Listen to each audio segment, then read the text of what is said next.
Radio 13 presenta Editorial, un punto de vista con Javier Solórzano. Gracias que nos acompaña Javier Solórzano, radio13.com.mx. En estos días se está definiendo lo que se llama la agenda legislativa. Quiere decir, ¿qué van a discutir, qué van a poner en la mesa los diputados y los senadores con motivo del nuevo periodo ordinario de sesiones?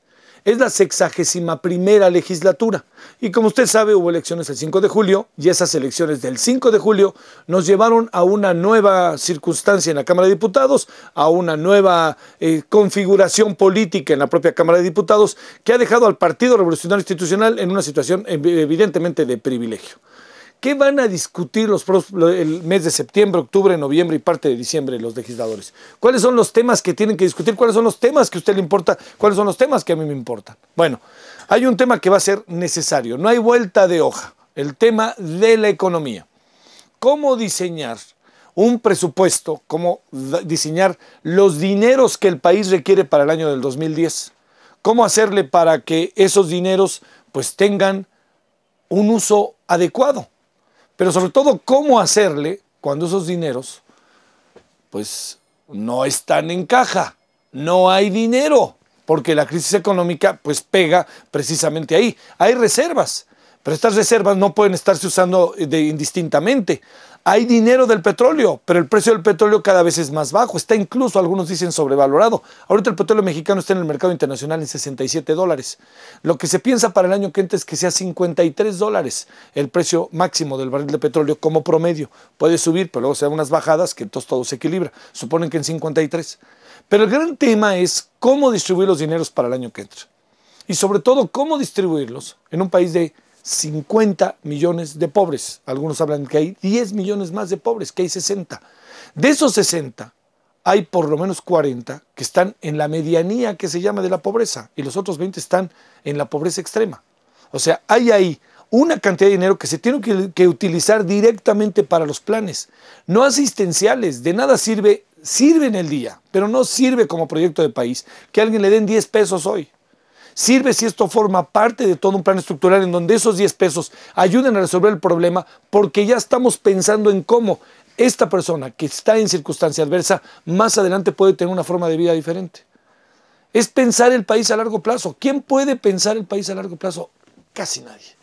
¿Sabe por qué? Porque todo el mundo está en los votos. ¿Usted cree que alguien puede pensar en el país del 2020 cuando están pensando en el 2012?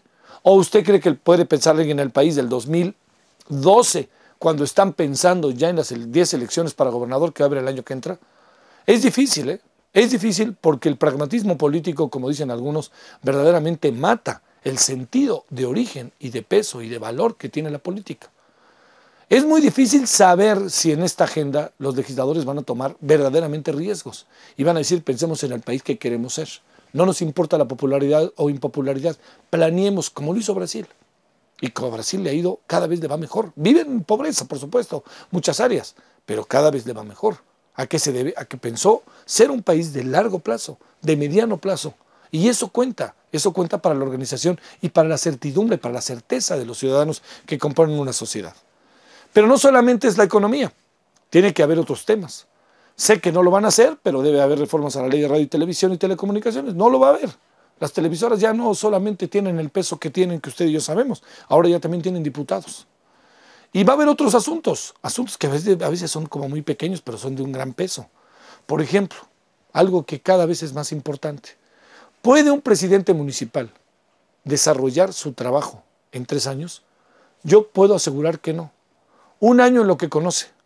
6 u 8 meses en lo que empieza a desarrollar sus actividades y empieza a gobernar en sentido estricto, un año más. Y un año más en que ya empieza a dejar el poder. Debe de ser, los presidentes municipales deben durar 4 años, o de plano 6, o de plano reelegirlos. Eso es clave.